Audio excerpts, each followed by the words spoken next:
Welcome, everyone, to Easy History Podcast. Today, we're diving deep into a really pivotal moment in European history, the Battle of Wagram in 1809. Oh, yeah. Yeah.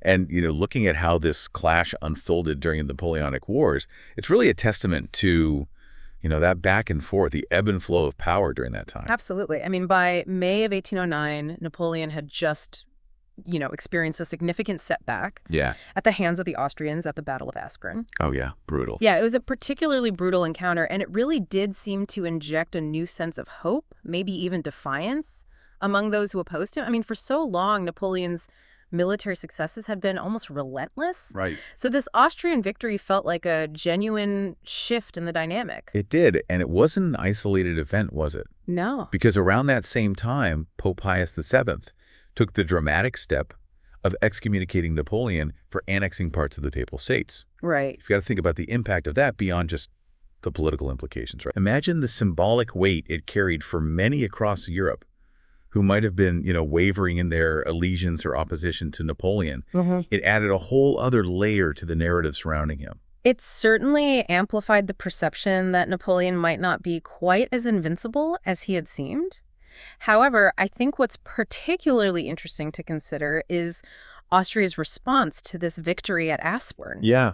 They had this significant win, a real morale boost, but instead of immediately capitalizing on it, perhaps by pushing further or seeking a decisive peace settlement, Right. they hesitated. Yeah. There seems to have been a period of considerable debate and uncertainty within their leadership about the best course of action. And that hesitation, as history shows us, proved to be a crucial turning point in itself. Yeah. It gave Napoleon the opportunity he needed to regain his footing. He responded with remarkable speed and efficiency, summoning reinforcements to his side near Vienna. It's like he absorbed a heavy blow and then just immediately started formulating his counter-strategy. What do you think were some of the key considerations behind Austria's reluctance to press their advantage? Well, I think several factors were at play. Despite their victory at Aspern, they had also suffered, significant casualties. So their leadership might have been wary of another immediate engagement. Makes sense. Without further consolidation and planning, there could have been internal disagreements about the long-term goals, whether to seek a limited peace or aim for a more decisive defeat of Napoleon. Right.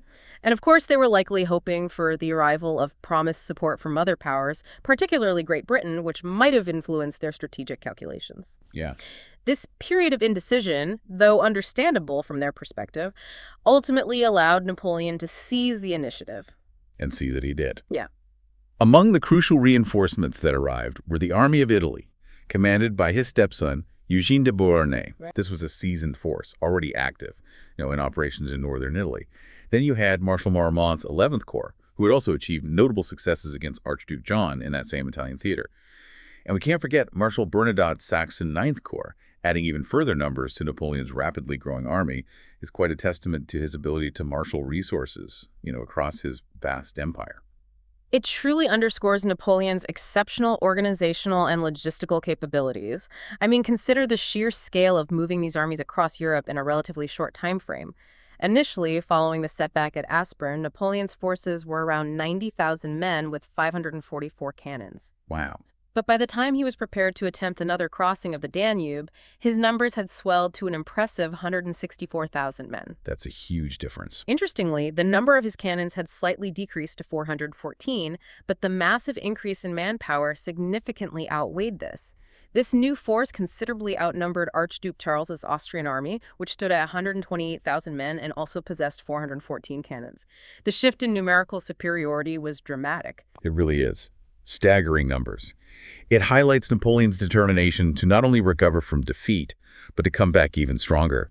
And just 6 weeks after that initial unsuccessful attempt to cross the Danube, he was back on the riverbank, ready to try again. This time, he'd clearly learned some hard lessons from the disaster at Aspern. His engineers made absolutely sure that the bridges they constructed across the river were far more substantial and reliable. Yeah, that's a critical point. You're right. The failure of the temporary bridges at Aspern had cost him dearly. This time, the engineering efforts were on a much larger and more robust scale. There's that famous quote attributed to Napoleon around this time. He said, For the French army, the Danube no longer exists. Wow. It's such a powerful declaration, isn't it? It conveys his unwavering resolve and his confidence in his ability to overcome this natural obstacle after experiencing such a significant failure. It really set the psychological tone for the impending battle. It absolutely did. So all these factors, the initial Austrian triumph, followed by their period of hesitation, Napoleon's swift and decisive regrouping, and the influx of significant reinforcements, and this renewed, confident crossing of the Danube River, all converged to set the stage for the Battle of Wagram. As you mentioned earlier, this was to become the largest single battle in European history up to that point. A truly monumental and potentially decisive clash was looming. Indeed. Now let's delve into the battle itself, starting with the first day of fighting, July 5th. Okay. The conditions were far from ideal as the French began their crossing from Lobau Island on the evening of July 4th. Heavy rain was falling, adding to the already challenging circumstances. Right. But what's strategically significant is that instead of making a direct move towards the heavily contested villages of Aspern-Essling, the site of their previous defeat, Napoleon shifted his focus eastward towards the village of Groß-Enzersdorf. Why do you think he chose this different approach? Well, it strikes me as a classic Napoleonic maneuver, a feint almost. By shifting eastward, he likely aimed to, wrong-foot the Austrians, who might have been anticipating another assault on the same ground. Yeah. It introduces an element of surprise and forces the enemy to redeploy and react to this new threat. And Groß-Enzersdorf quickly came under French fire, clearly indicating their new intended crossing point and direction of attack. Precisely. And it seems that Archduke Charles was indeed somewhat taken by surprise by this change in direction. He had only deployed a relatively small advance guard to oppose this new French crossing. By dawn on July 5th, Marshal Massena's 4th Corps and Marshal Oudinot's 2nd Corps had effectively engaged and pushed back these initial Austrian defensive forces. This rapid success in overcoming the initial opposition was absolutely crucial for securing a viable bridgehead and allowing the main body of the French army to deploy effectively on the north bank of the Danube. So this swift clearance of the Austrian forward positions was vital for Napoleon's plans. By around 1 p.m., he felt confident enough to begin advancing his main force across roughly 9.5 kilometers of cornfields. Their ultimate objective was the main Austrian defensive line, an elevated terrain feature known as the Wagram, situated approximately 100 meters behind the small Rosebek stream.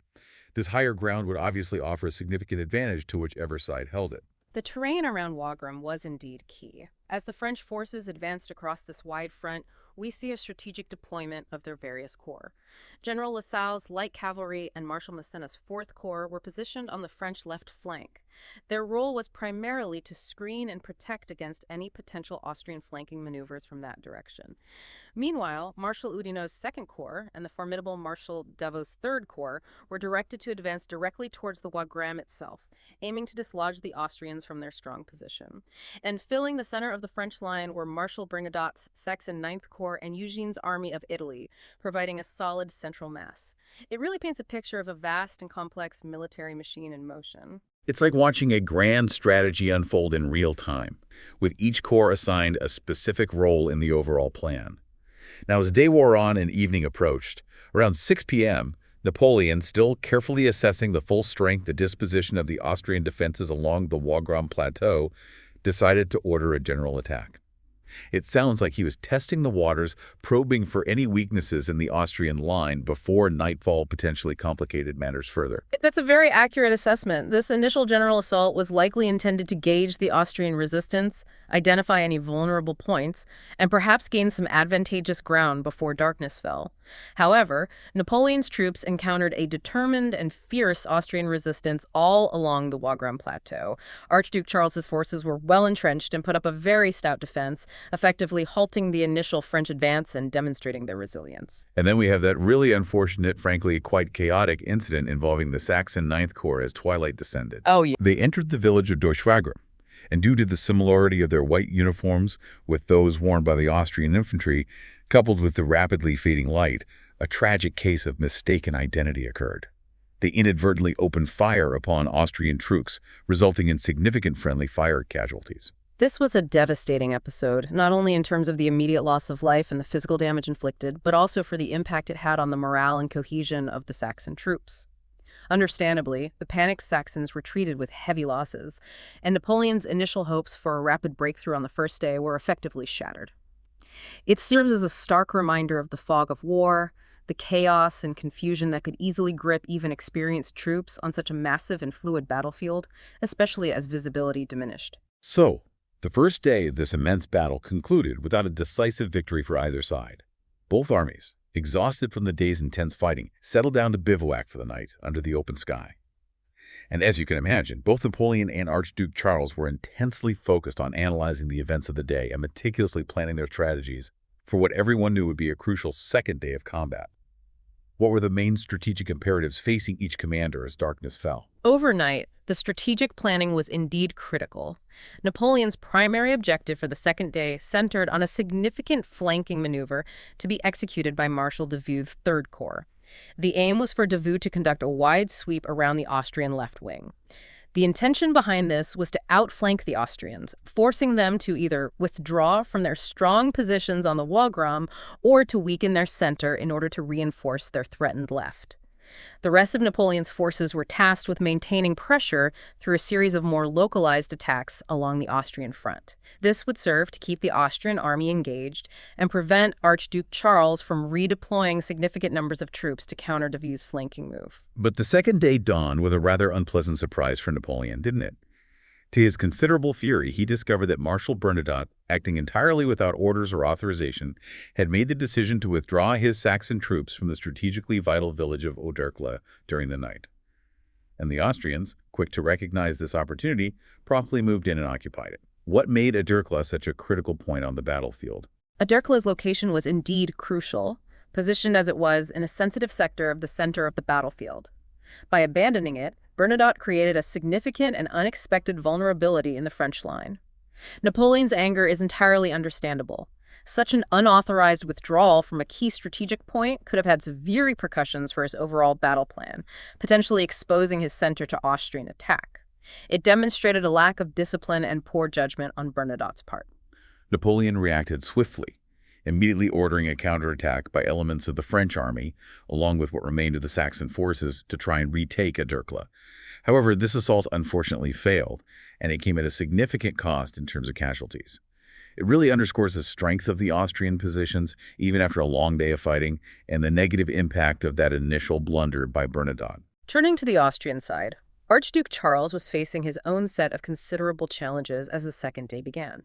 Fully aware of the French army's numerical superiority, which had been significantly reinforced, he believed that his best, and perhaps only, real chance of achieving a decisive victory lay in launching a coordinated general attack across his entire line. He was also crucially depending on the arrival of approximately 13,000 reinforcements, led by his brother Archduke John, to significantly bolster his forces, particularly on the left flank, where he anticipated the most intense fighting. So there was this significant element of anticipation for the Austrians, this hope that these substantial reinforcements under Archduke John would arrive in time to make a tangible difference on the battlefield, particularly encountering the expected French pressure on their left. But as dawn broke on July 6th, there was still no sign of Archduke John and its 13,000 men. That must have been a significant blow to Austrian morale and their strategic calculations right from the outset of the second day. It was undoubtedly a major setback for the Austrian plan. And to compound their difficulties, while the Austrian Fourth Corps did initiate its planned assault on the French-held village of Grosshofen on schedule, the Third Corps, due to receiving delayed orders or miscommunication, was still in the process of preparing for action. This unfortunate delay effectively prevented the entire Austrian right wing from participating in the initial phase of their intended general attack, leaving the Fourth Corps unsupported. Talk about a breakdown in coordination at a critical moment. Exactly. Consequently, Charles was forced to issue orders to the already engaged and unsupported Fourth Corps to abort its attack until the rest of his forces were properly positioned and ready to advance. This delay essentially squandered any potential momentum they might have hoped to gain at the very beginning of the second day's fighting. These delays proved to be incredibly costly for the Austrians. Recognizing the window of opportunity presented by the Austrian army's hampered deployment and lack of a coordinated attack, Marshal Davout seized the initiative. Around 10 a.m., he launched his wide flanking maneuver against the Austrian left. This ignited a fierce and sustained infantry battle centered around the village of Markgraf-Neusiedl, as Davoud's troops clashed head-on with the Austrian forces defending that sector. And it wasn't just intense infantry engagements. Out in the more open terrain, the dragoons and hussars of both armies became heavily involved, engaging in a massive and swirling cavalry battle. It sounds like a chaotic and brutal affair, with both sides attempting to outmaneuver each other, seeking to gain a decisive advantage on the flanks through the skillful deployment and action of their mounted troops. It was a dynamic and incredibly violent series of engagements. Davoud's infantry forces eventually succeeded in capturing the strategically important village of Markgraf-Neusiedl after a period of very heavy fighting. However, despite the significant tactical victory, they were ultimately unable to completely prevent the remaining Austrian forces on the left flank from conducting a relatively orderly retreat to a new, more defensible position situated on the higher ground of the Wagram escarpment. So while Davoud's maneuver had achieved a key objective, it hadn't resulted in a complete collapse of the Austrian left wing. Meanwhile, as Davoud was making progress on the Austrian left, a serious threat was rapidly developing on Napoleon's own left flank, and even extending toward his rear areas. General Clanel's 6th Austrian Corps was mounting a strong offensive, pushing back the outnumbered French forces in that sector. Alarmingly, some Austrian units were even advancing towards Essling, the very ground where the French had suffered so heavily in the previous battle, and dangerously close to those vital bridges across the Danube River. Yeah. This must have been a major cause for concern for Napoleon. It created a very precarious situation for the French. The integrity of their lines of communication and, crucially, their potential routes of retreat were being threatened. Napoleon urgently needed to reinforce his left flank to prevent a potential breakthrough by Clanel's corps, which could have had disastrous consequences for the entire French army. But, as we discussed earlier, Napoleon was also acutely aware of the strategic imperative of maintaining his imperial guard and other reserve units intact for a decisive attack on the main Austrian positions in the center. He found himself facing a significant dilemma: how to effectively reinforce his vulnerable left flank without weakening his capacity to deliver a knockout blow elsewhere in the battlefield. His solution was characteristically bold and involved a significant risk. He made the decision to order Marshal Massena's 4th Corps to redeploy across a considerable portion of the battlefield to reinforce the hard-pressed French left wing. Imagine the sheer scale and complexity of this maneuver, thousands of soldiers shifting their positions directly within sight and potential range of the enemy. It was a remarkable testament to the discipline and training of the French troops, but it also represented a substantial gamble. And to buy crucial time for this large-scale redeployment of Massena's corps, Marshal Bessières was given the perilous order to launch a direct and immediate cavalry charge into the very center of the Austrian lines.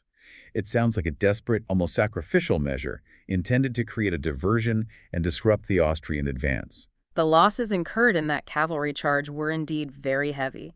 Tragically, Marshal Bessières himself had his horse killed beneath him during the assault. However, despite the high cost, the charge did serve its intended purpose. It effectively occupied the attention of the Austrian forces in the center, disrupting their momentum and buying precious time for Massena's 4th Corps to complete its redeployment and subsequently engage and force Clanel's corps to retreat, thereby alleviating the immediate danger on the French left flank.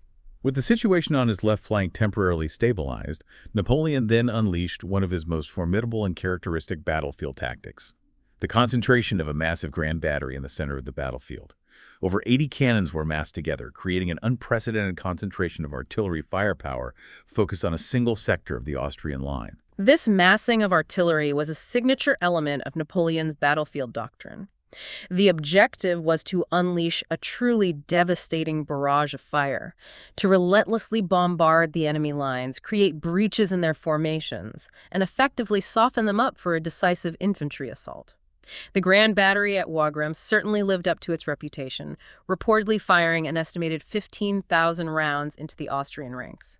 It's almost unimaginable the sheer noise, destruction, and psychological impact of such a concentrated bombardment, tearing through the cornfields and enemy formations. And following this intense and prolonged artillery bombardment, around 1 p.m., Napoleon issued the order for a general attack across the entire front. Marshal Davoud continued his relentless pressure on the Austrian left flank, while Massena's 4th Corps advanced from their newly reinforced positions on the left, and Marshal Oudinot's 2nd Corps launched an assault on the Austrian right. And in a truly dramatic and memorable moment in the center, General MacDonald bravely led approximately 8,000 men of the Army of Italy in a massive three-sided square formation. This unusual formation was specifically designed to provide all-around protection against enemy cavalry and infantry attacks as they advanced directly through the heavily contested center of the Austrian line. It must have been an awe-inspiring, if somewhat desperate, sight, this huge, dense block of men moving forward under intense fire. But despite the preceding heavy French artillery fire, the Austrian Third Corps and their elite grenadier reserves mounted a fierce and determined resistance against this central French advance. MacDonald's enormous square, despite its defensive design, eventually came under withering artillery fire from multiple directions. It was effectively shattered. His men suffered appalling losses, and the central attack ultimately stalled, representing a significant setback for Napoleon's plans for a decisive breakthrough. However, despite this setback in the center, the cumulative effect of the relentless French pressure across the entire Austrian front was beginning to take a heavy toll. Archduke Charles, recognizing that his army was nearing its breaking point, having suffered immense casualties and facing the continued threat of Davout's flanking maneuver, made the difficult but ultimately necessary decision to order a general retreat in order to preserve what remained of his forces from complete annihilation. And it seems that this Austrian retreat, while certainly a consequence of defeat, was conducted in a relatively organized and disciplined manner. It wasn't a complete rout, which speaks to the professionalism of the Austrian army. Napoleon had secured a hard-fought victory, but his own army was also severely exhausted and had sustained such heavy casualties that they were in no condition to effectively pursue the retreating Austrians and potentially turn a victory into a complete collapse of the Austrian forces. That's a crucial observation. The Battle of Wagram, while undeniably a French victory and another feather in Napoleon's cap, was incredibly costly for both sides. As you mentioned, it was an exceptionally brutal and exhausting two-day engagement, the largest and bloodiest battle seen in European history up to that point. The estimated casualties were staggering, around 37,500 for the French and an even higher figure of approximately 41,500 for the Austrians. It was, in many respects, a Pyrrhic victory achieved at a tremendous human cost. The fighting didn't cease immediately, though. Just 4 days after the carnage at Wagram, the pursuing French forces encountered the retreating Austrian army once again in its name. And as the fighting there began to intensify, Archduke Charles, recognizing the sheer futility of attempting further resistance against Napoleon's still formidable forces, made the decision to request an armistice, hoping to bring an end to the bloodshed. This decision by Archduke Charles to seek an armistice, however, was made without prior consultation with his elder brother, Emperor Francis. Francis was reportedly quite incensed when he received the news, particularly because long-awaited and significant British military support was finally beginning to arrive on the European continent. This created a considerable rift within the Austrian High Command regarding the best way forward. And that British support materialized in the form of a massive amphibious expeditionary force, the largest that Britain had ever assembled up to that point, comprising 35 ships of the line and a substantial 39,000 troops, which landed on Walcheren Island in the Scheldt estuary about 3 weeks after the Battle of Wagram. Their primary objective was to strike at French naval power in the region by destroying French warships and naval stores. The British forces did achieve some initial tactical successes, notably successfully bombarding and capturing the important port of Lissabon. However, the British commanders then seemed to falter and failed to effectively capitalize on these early gains. Their forces became bogged down in the difficult, swampy terrain of the Dutch coast, and a devastating outbreak of malaria, then commonly known as fever, and dysentery swept through their ranks. The casualty figures for the British forces were truly grim. Approximately 4,000 soldiers perished due to disease, and many more suffered long-term debilitating effects.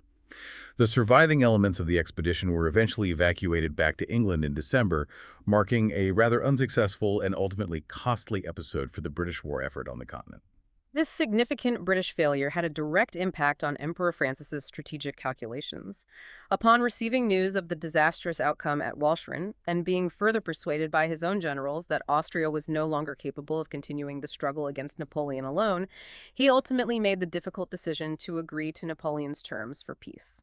And that peace was formally established in October of 1809, with the signing of the Treaty of Schönbrunn. The terms imposed on Austria were quite severe, weren't they? The Habsburg Empire was compelled to cede significant territories to the French Empire itself, as well as to Napoleon's allies, including Bavaria, Saxony, the newly established Duchy of Warsaw, and even to Russia. Indeed. In total, the Austrian Empire was forced to relinquish control over approximately 3.5 million of its subjects, representing a substantial loss of population and resources.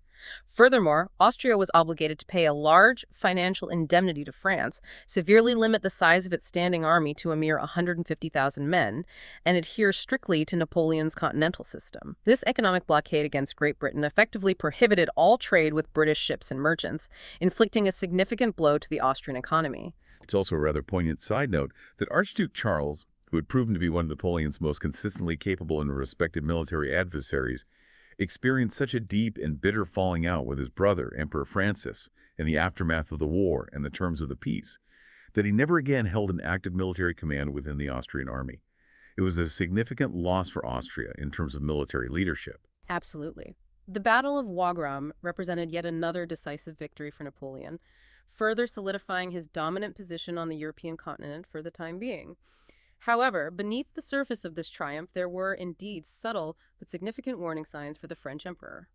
His adversaries were demonstrably learning from their repeated encounters with his Grand Army, adapting their tactics and strategies. And perhaps even more critically for the long term, Napoleon was increasingly reliant on younger, often less experienced conscripts to fill the ever-growing ranks of his army, which had been significantly depleted by the heavy losses sustained in his numerous and demanding campaigns. The seasoned veterans who had formed the backbone of his earlier victories were becoming fewer in number. It's quite sobering to reflect that although Napoleon's power and influence appeared to be at their zenith in 1809, and few people at the time could have possibly foreseen the dramatic events that lay just a few years in the future, he had in fact just fought his last truly comprehensively victorious military campaign. The seeds of his eventual downfall, though perhaps imperceptible to most at the time, were arguably already beginning to sprout on the blood-soaked fields of Wagram. So for our listeners out there, what are your thoughts? Did the outcome at Wagram truly seal Napoleon's fate, or was it merely a stepping stone on a much longer, more complex road to his eventual downfall? That is a really interesting question. The complex and compelling story of the Battle of Wagram, with all of its dramatic turns, significant strategic decisions, and far-reaching consequences, serves as a powerful invitation for us to delve even deeper into this pivotal and transformative period of European history, and to carefully consider the long-term ramifications of such monumental military clashes.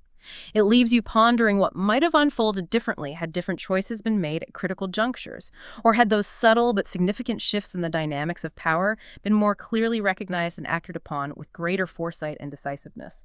And that wraps up another deep dive into history. Yes. We'll be back again soon with more fascinating explorations of the past. Thanks for listening. Thank you.